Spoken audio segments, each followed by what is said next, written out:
Donc bonjour à tous, aujourd'hui on va corriger l'exercice 96 qui donc s'appelle lunettes de soleil. On vous demande de calculer les chiffres d'affaires concernant les lunettes de soleil restant en stock à ce jour.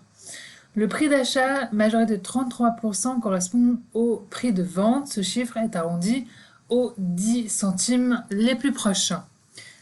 Donc si on regarde notre exercice, on a donc des modèles de lunettes de soleil, une catégorie de filtration qui va de 2 à 4, une quantité en stock, un prix d'achat, et on va devoir calculer le prix de vente, les valeurs du stock au PA, c'est-à-dire prix d'achat, et les valeurs du stock au PV, c'est-à-dire au prix de vente. Donc pour calculer le prix de vente, on nous dit que le prix d'achat il est majoré de 33%, sauf qu'il est donc majoré, donc il faut ajouter le prix d'achat pour avoir le prix, donc vente totale qui est de 46,42. On va arrondir ce chiffre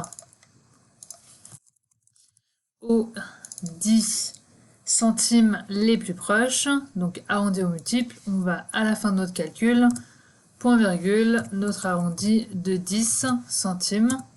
On peut aussi faire directement arrondi au multiple, aller dans l'argument de fonction. Le nombre, c'est le prix d'achat fois l'augmentation de 33%. On peut aussi faire donc 133%, donc c'est les 100, donc lui-même, plus la majoration de 33%.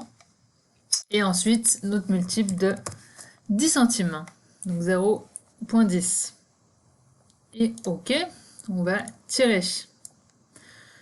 Effectivement, les chiffres sont pas exactement les mêmes. Je ne sais pas pourquoi ils diffèrent entre l'énoncé et l'exercice ici Excel. Donc on va juste reprendre les bons chiffres. Donc je les ai déjà modifiés dans un autre fichier. Donc voilà, j'ai fait les modifications comme dans l'énoncé. Comme ça, on a les chiffres, les bons chiffres et on peut vérifier si notre total est correct. Donc les valeurs du stock au prix d'achat, c'est tout simplement le prix d'achat fois la quantité en stock. On va tirer. Et les valeurs du stock au PV, c'est donc prix de vente fois quantité en stock. On va tirer. Ensuite, on peut voir qu'on a une autre formule qui est la formule, enfin une autre colonne qui est le rang. Donc je vais juste copier la mise en forme, comme ça.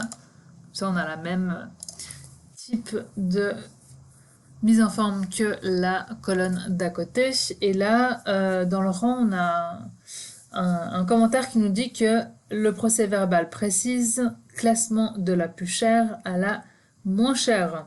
Donc on veut par rapport au prix, donc de la plus chère à la moins chère, donc ça va être décroissant.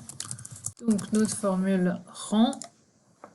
Le nombre, c'est donc notre prix de vente. La référence, toute la colonne prix de vente. Et l'ordre, on est donc en décroissant. Donc là, si on veut trier par décroissant, on va mettre 0. OK. Et on tire. Si vous aviez des décimales, vous pouvez bouger les décimales ici grâce à l'augmentation ou la réduction des décimales. Ensuite, on va faire nos statistiques ici. Donc, on aimerait la valeur totale du stock au prix d'achat. Donc, c'est une somme des valeurs ici et la somme des au prix de vente, donc de cette colonne-là.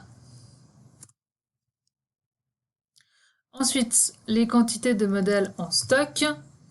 Donc, on veut une quantité, donc c'est la somme de nos quantités ici. OK, 127. Les quantités de modèles de catégorie de filtration 2, donc c'est un somme ci. Donc là, notre plage, c'est là où on a notre critère. Le critère, c'est les filtrations 2. Donc déjà, le critère, c'est 2. La plage, c'est la catégorie qu'on va pouvoir bloquer. Comme ça, on va pouvoir ensuite juste tirer notre formule. Et notre somme de plage, c'est les quantités ici qu'on bloque. On va pouvoir tirer et juste changer la catégorie. Donc là, c'est 3 et là, c'est 4.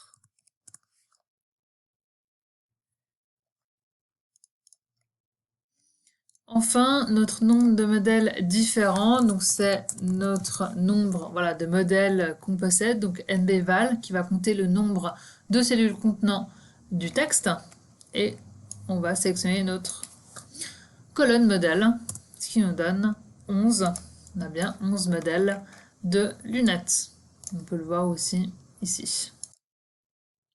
Les autres formules, on va du coup pas les faire parce que ça implique un SUMSI 11 qui a donc pas dans notre champ d'épreuve de CFC. Du coup, ça clôture cet exercice. Si vous avez des questions, n'hésitez pas à me les poser.